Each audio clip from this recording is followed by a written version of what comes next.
Uma boa noite a todos, sejam todos bem-vindos, que a paz esteja com todos nós. E neste momento, então, aproveitando essa ambiência que a espiritualidade preparou para nós, vamos cerrar os nossos olhos para que a gente consiga e possa se conectar com esse Pai amoroso e bom, que nos criou todos simples e ignorantes, mas com a potencialidade de nós evoluirmos a cada dia, através do conhecimento que nós buscamos na doutrina espírita, que nós buscamos através que nós aprendemos dentro da doutrina, do estudo, dentro das exposições espíritas. Te agradecemos, mestre amigo, por estar ao nosso lado, ser o governador espiritual deste planeta, que incansável, como tu mesmo nos disseste, que nenhuma ovelha se perderia. Que nós possamos, então, ser essa ovelha que aceita esse convite do Pai, desse mestre, irmão mais velho, que também está zelando por nós, nos chamando para que nós sempre voltemos a este Pai, a espiritualidade amiga que está sempre também ao nosso lado, nos intuindo, o nosso anjo, os nossos amigos, que nós possamos, então, fazer a nossa parte, sendo, então, com o pensamento elevado, com gratidão, por estarmos aqui nesse planeta escola que nos oportuniza a aprender para melhorar e voltar à pátria espiritual, que é o nosso verdadeiro lar, melhores do que quando aqui chegamos. Muito obrigado e que assim seja. Hoje nós vamos falar um pouco sobre o dever, uma palavra tão pequena que muitos de nós esquecemos às vezes. Mas para nós construirmos o dever em nós, nós precisamos de bases muito sólidas. E o dever faz parte dessa estrutura que todos nós temos que construir. Todos nós possuímos na nossa consciência o dever. Mas ele está lá muitas vezes só como uma sementinha. E nós precisamos regar essa semente, tratar esse solo para que floresça. E isso é uma construção que se faz diariamente. E quando nós temos a certeza que nós temos que cumprir com o nosso dever, toda a realidade ela muda na nossa existência. E para começar, nós temos que compreender o que é a mente, que faz parte da construção desse dever. E a definição de mente, que é o espelho da vida, a mente pode ser caracterizada como um estado, dimensão ou fenômeno complexo da natureza humana, que associamos ao ato de pensar. Isso está no dicionário, está lá no Google.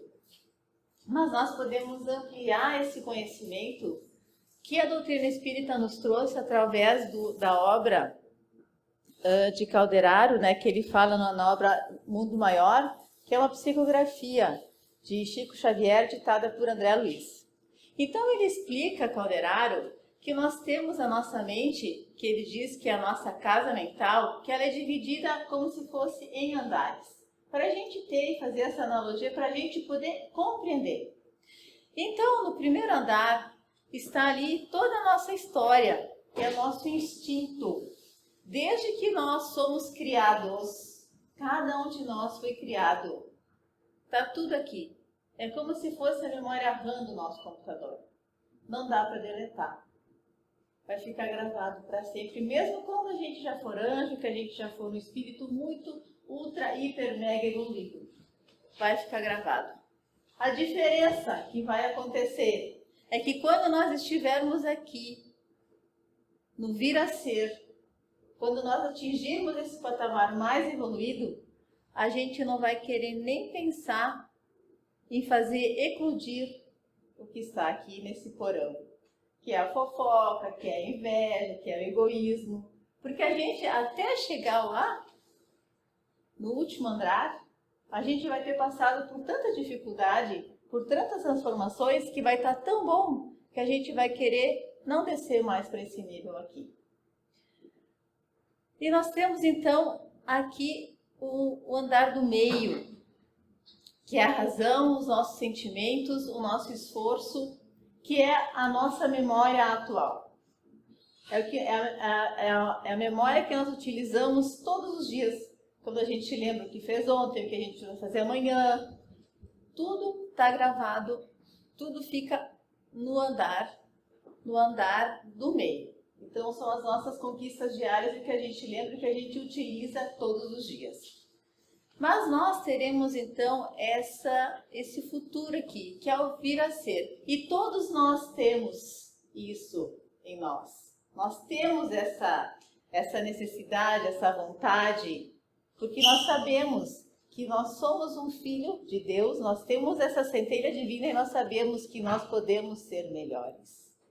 E chegará um momento que isso vai ser alcançado, mas é uma construção e ela é diária. E no cérebro, nós podemos dizer então que essa parte aqui, ó, dos lobos frontais, é onde que a gente consegue ter esse pensamento, essa vontade que está aqui nessa sede. E o porão, ele se localiza mais ou menos como se fosse aqui na parte do cérebro, na base do cérebro, são os nossos instintos. Então, é a fome, a sede, é o medo, tudo isso daí. E tudo que a gente fez até então, até agora, está tudo sendo computado e gravado nesse lugarzinho. E a mente, como sendo então o espelho da vida, ela está em toda parte, porque nós somos esse reflexo do que tudo que a gente constrói na nossa mente. E a gente leva para todo lugar. Então, o espelho da vida, reconhecemos que o coração é a face e que o cérebro é o centro de suas ondulações, gerando a força do pensamento que tudo move, criando e transformando, destruindo e refazendo para acrisolar e sublimar. Então, sentimento, inteligência e cognição, que é o meio, que a gente pensa, que a gente aprende. Tudo isso é a mente.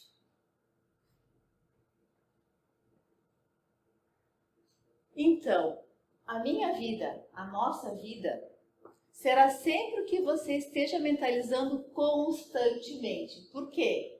Porque o pensamento tem cheiro, tem cor, tem peso. Em razão disso, qualquer mudança real em seus caminhos virá unicamente da mudança de seus pensamentos. Isso quem nos diz é André Luiz, Frases e Pensamentos. E o que é então a nossa mente, para ficar mais explícito, e depois eu vou trazer um exemplo que a gente vai usar da nossa imaginação e a gente vai entender melhor. A mente, ela é a soma, da nossa sensação, frio, quente, medo. Se a gente vê um bicho peçonhento que a gente não gosta, eu, por exemplo, sou aracnofóbica, então quando eu vejo uma aranha eu já, sensação. E ela vai gerar uma emoção e um sentimento. Correr, pegar o chinelo, matar, o que eu vou fazer com a aranha, certo?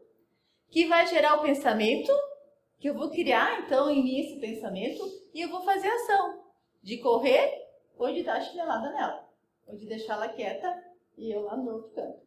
É isso que acontece com tudo, em qualquer situação. Então, nós vamos exercitar agora isso.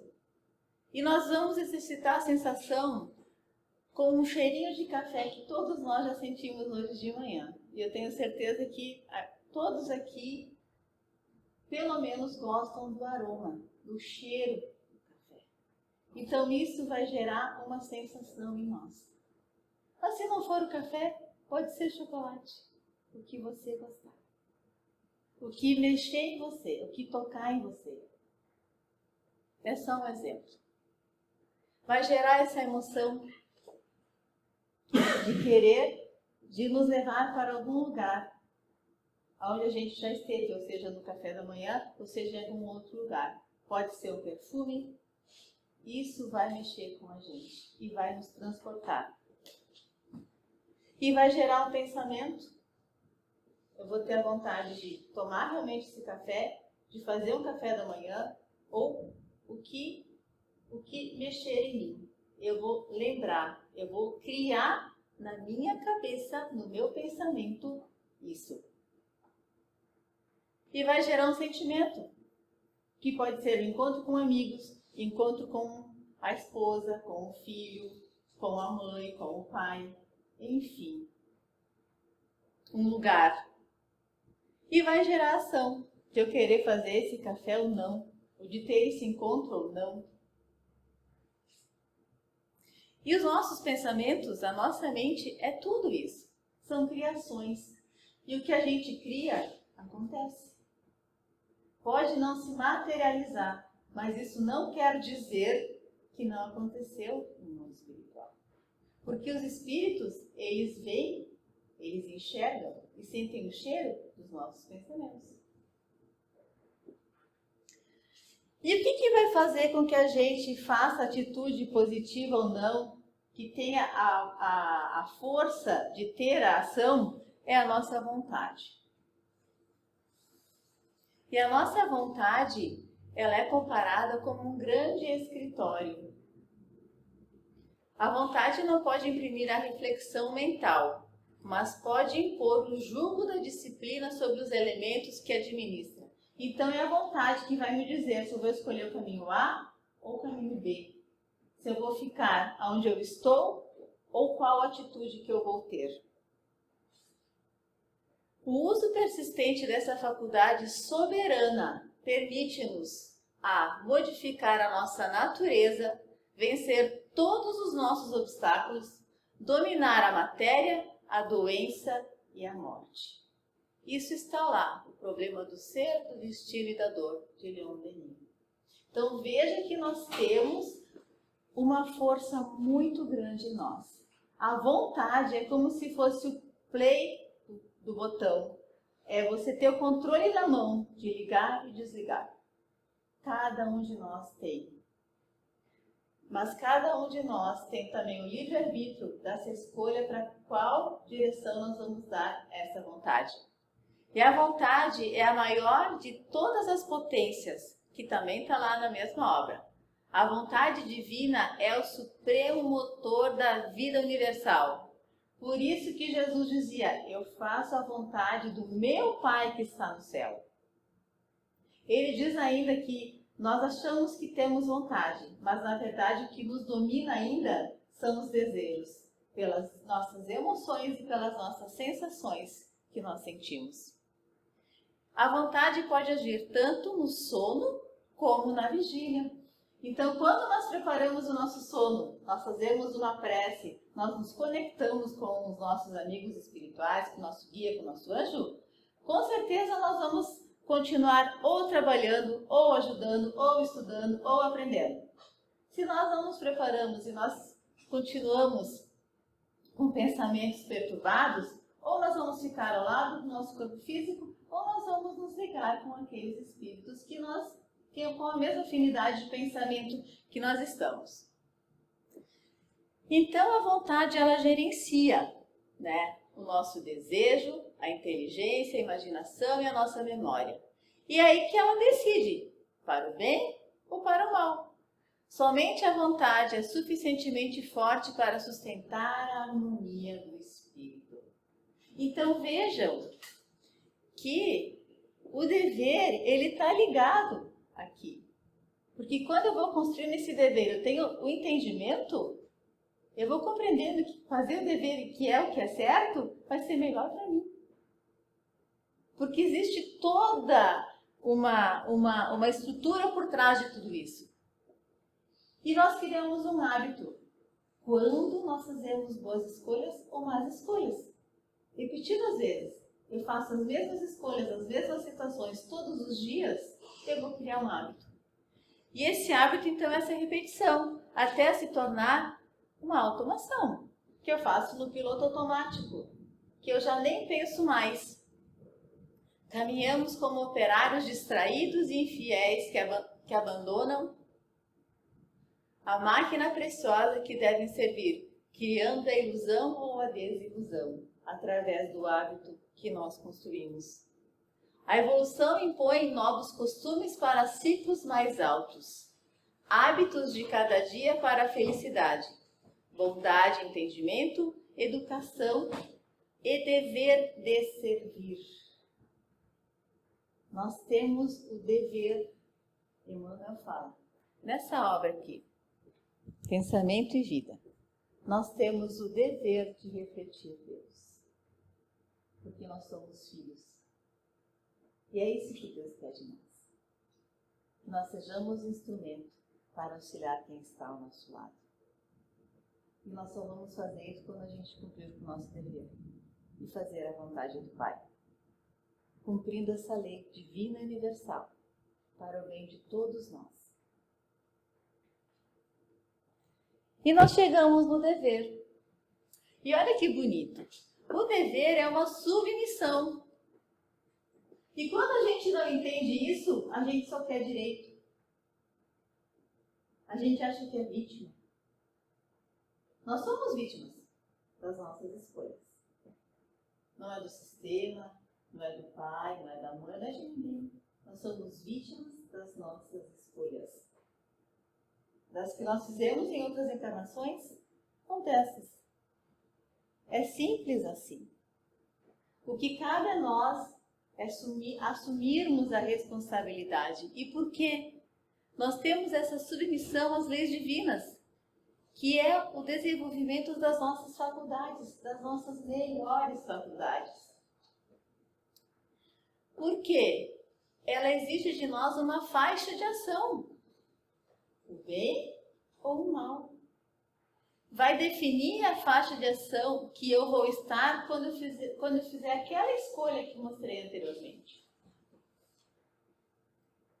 E a responsabilidade é na ordem.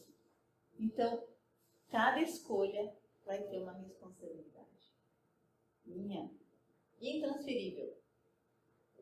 E a execução. Quando eu executo o dever, que eu cumpro ele, o que acontece? Eu exteriorizo de mim o melhor. E por consequência, o que acontece? Recolho o melhor, a melhor parte dos outros. Porque isso é uma lei. Muitas vezes a gente acha que o que a gente recebe não equivale ao que a gente dá. Só que a gente se esquece de um pequeno detalhe. Que se nós estamos aqui encarnados, no planeta Terra, de provas e expiações, todos nós estamos em um processo evolutivo. E talvez aquela pessoa que está ao nosso lado, que a gente acha que não está dando o que a gente gostaria, talvez ela esteja dando o máximo e a gente não está entendendo. Mas todos nós estamos em processo. E o que acontece quando a gente não cumpre, então, com o nosso dever, como deveríamos? Porque a gente ainda não despertou? E é um fato isso. Nem todo mundo despertou. Mas eu posso dizer que quando a gente cumpre, a gente se sente muito bem. E a gente se sente tão bem que a gente quer sempre fazer isso. A gente quer repetir, porque a gente cria um hábito. E é por isso que é uma construção. E quando a gente entende, fica melhor, fica mais fácil. Porque quando a gente não cumpre, a gente tem um dever regeneração, que gera um ciclo de perturbações, de desajustes, que nós somos credores. Tem alguém que vai ser credor porque eu não cumpri com o meu dever. Eu vou estar devendo para alguém. Ou alguém devendo para mim, embora às vezes a gente não queira, não precisa, né? Mas é da lei. E é uma imposição, então. Porque quando a gente deve, a gente tem que reparar. A gente tem que ir lá e pagar a nossa conta. A gente comprou no cartão de crédito, a gente comprou na loja de prestação, a gente tem que ir lá todo mês pagar. E é isso que acontece, a gente tem que reparar. E como a gente faz isso? Com as existências sucessivas, com as encarnações sucessivas. A gente talvez não consiga pagar todas as parcelas nessa e vai parcelando lá, quantas vezes que a gente conseguir pagar. Mas a gente vai ter que dar conta de tudo isso. E quando a gente não cumpre com o nosso dever, nós também geramos em nós a culpa. E a culpa gera doença, tristeza, angústia. E a culpa, ela faz com que a gente fuja do dever, que gera um remorso e que nos paralisa. A culpa paralisa. E quando nós nos damos conta de que se nós trocarmos culpa por responsabilidade, que aí nós vamos dar conta de que nós temos que cumprir com o nosso dever, tudo muda. Por quê? Porque a gente se arrepende. E se a gente continuar paralisado e gerando culpa, a gente vai ter um arrependimento tão grande dentro de nós que nós vamos criar um abscesso mental, uma ferida, que vai gerar um envenenamento em nós e nós vamos adoecer. É um conta-gotas que nós estamos ali alimentando todos os dias. E também é um imã que atrai. É um campo magnético que ela gera então essa força. A aura de força é um imã. Essa culpa gera esse imã. E ela tem as ligações de afinidade, seja destrutiva, que é a paralisação, ou a gente pode escolher a criatividade e ter a responsabilidade do que a gente causou. E dizer, sim, eu fiz isso, me desculpa, o que eu posso fazer para reparar? O que eu posso fazer para melhorar? O que eu devo fazer para fazer diferente e acertar? Muda tudo. Toda a deserção do dever a cumprir traz consigo arrependimento que acarreta resultantes atrozes, exigindo demoradas existências de reaprendizado e restauração. Então está em nossa escolha. O que a gente está plantando hoje para colher amanhã? Está no nosso querer, está na nossa escolha. Nós temos dois caminhos. Ou a gente escolhe cumprir a lei divina, ou a gente escolhe ser rebelde. Mas essa rebeldia tem um preço muito alto. Só que quando a conta chega, a gente fica chateado. A gente se revolta, acha que não é merecedor, que não merece aquilo. Mas a conta, ela sempre vai vir e não tem endereço errado. Porque Deus é justo e bom e misericordioso. Mas nós temos que sempre ter a consciência que Ele sempre vai nos dar as oportunidades para nós repararmos pelo amor. Sempre. Uma vez, duas vezes, e a gente não aceita. Aí às vezes vem a dor, que ela é uma exímia professora, para nos colocar no caminho do meio quando dele a gente se afasta. É desafiador. Então, nós entramos nesse ciclo vicioso que é Deus está no centro. Nós temos que gravitar com Ele. E a gente se prejudicou quando nós tiramos Deus do centro e nos colocamos lá. Mas quando nós colocamos Deus no centro, na nossa mente, e geramos uma vontade positiva, um hábito bom, cumprimos com o nosso dever, essa culpa vai ser trocada por responsabilidade. Agora, quando nós escolhemos o caminho do mal, que nós não cumprimos com o nosso dever, nós nos revoltamos contra Deus, a nossa mente, ela faz o que nós queremos através dos direitos que a gente busca. A vontade, ela é negativa, e nós criamos hábitos negativos e nós não cumprimos com o nosso dever, a culpa, ela vai continuar existindo. Até o momento que a gente cai em si, porque todo mundo vai cair em si em algum momento. Vai estar doendo tanto às vezes que a gente vai cair em si. Vai ser esse despertador que vai vir nos acordar. O bom seria se todos nós pudéssemos escutar o amor, aquele conselho às vezes duro, mas amigo, para dizer, irmão, não vai aí, vai queimar tua mão. A gente não fala isso para os filhos da gente, para as crianças que estão próximas da gente, não põe o dedo lá que queima no fogão. Mas a criança vai lá e coloca o dedo. E nós somos assim também. Em muitas situações. Mas sempre tem alguém para nos dizer, não coloca a mão. E quando nós aceitamos, quando nós escutamos isso, tudo flui melhor. Porque a gente descortina algo bom. Como eu falei antes, a gente vai colher o melhor das pessoas, o melhor das situações, quando a gente cumprir o nosso dever e der o nosso melhor em tudo. No lar, no trabalho, na via pública, na família, com o esposo, com a esposa, com os filhos, na escola, aonde quer que a gente esteja.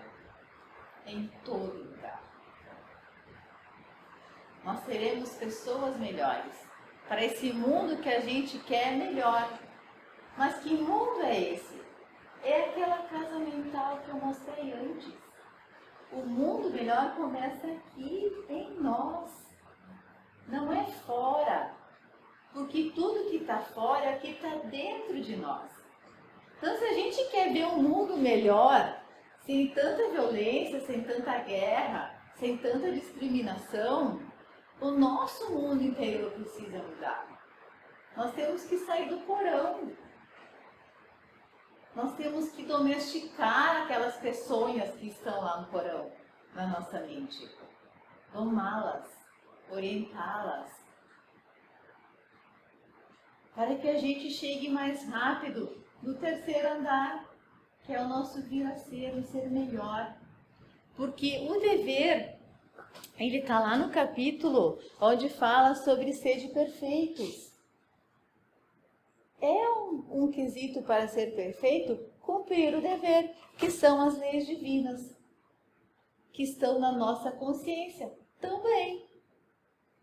Então nós podemos dizer que o espelho da vida, então, é a nossa mente melhorada, que compreende por quê. O dever é o que a razão possui de mais belo. Então, quando nós cumprimos o nosso dever, nós refletimos o belo em onde a gente estiver. É a centelha divina de Deus que está em nós, refletindo aonde quer que a gente esteja.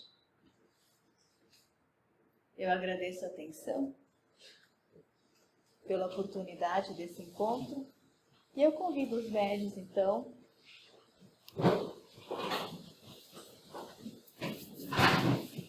para que se posicionem e a gente possa fazer o passe.